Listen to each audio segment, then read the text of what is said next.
अगर आप पुरी के जगन्नाथ मंदिर जा रहे हैं तो सावधान, मंदिर के सिंह द्वार से अंदर कदम रखते ही सामने आती हैं 22 सीढ़ियां, लेकिन इनमें एक बहुत बड़ा रहस्य छुपा है। यह वही सीढ़ियां हैं जिनमें नीचे से तीसरी सीढ़ी सबसे खास है। अगर आप लौटते समय गलती से उस तीसरी सीढ़ी पर पैर रख देते हैं तो आपके दर्शन का सारा पुण्य उसी पल शून्य हो जाएगा। अब सवाल यह उठता है कि ऐसा क्यों? दरअसल जिस काले पत्थर की हम बात कर रहे हैं, शास्त्रों में उसे यमशिला कहा गया है। यह कोई आम पत्थर नहीं बल्कि साक्षात यमराज का रूप है। अब आप सोच रहे होंगे कि मृत्यु के देवता यमराज भगवान के घर की सीढ़ियों पर पत्थर बनकर क्यों लेटे हैं? इसके पीछे एक बहुत गहरा कारण है। जब भगवान जगन्नाथ पुरी में दारू ब्रह्म रूप में विराजमान हुए, उनकी शक्ति इतनी प्रचंड थी कि जो भी भक्त उनके दर्शन करता सीधे पाप मुक्त हो जाता और मोक्ष पा लेता। यमराज ने देखा कि अब कोई पापी उनके पास यमलोक में नहीं आ रहा है। उनका पूरा काम बंद हो गया और चित्रगुप्त का खाता खाली हो गया। चिंतित होकर यमराज भगवान के पास पहुंचे और बोले, प्रभु, अगर सिर्फ आपके दर्शन मात्र से ही हर मनुष्य पाप मुक्त होकर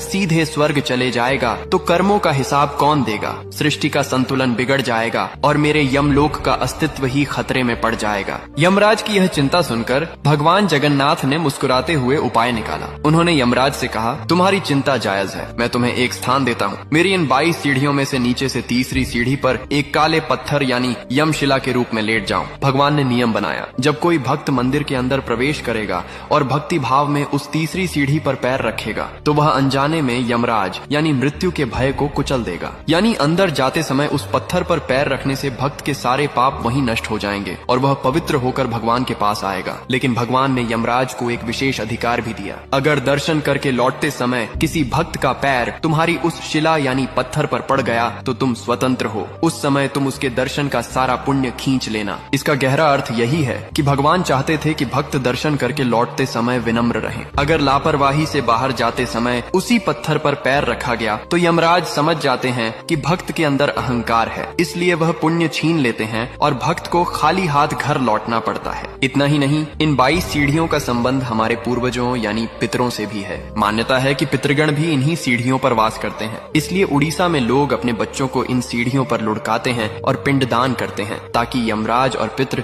दोनों संतुष्ट रहें। इसीलिए अगली बार जब आप पुरी जाए, अंदर जाते समय तीसरी सीढ़ी पर पैर रखकर अपने पाप छोड़ें। बाहर आते समय उस पत्थर से बचें ताकि आपका पुण्य सुरक्षित रहे। जगन्नाथ स्वामी के इस अद्भुत न्याय और उनकी शक्ति के लिए कमेंट में जरूर लिखें, जय जगन्नाथ।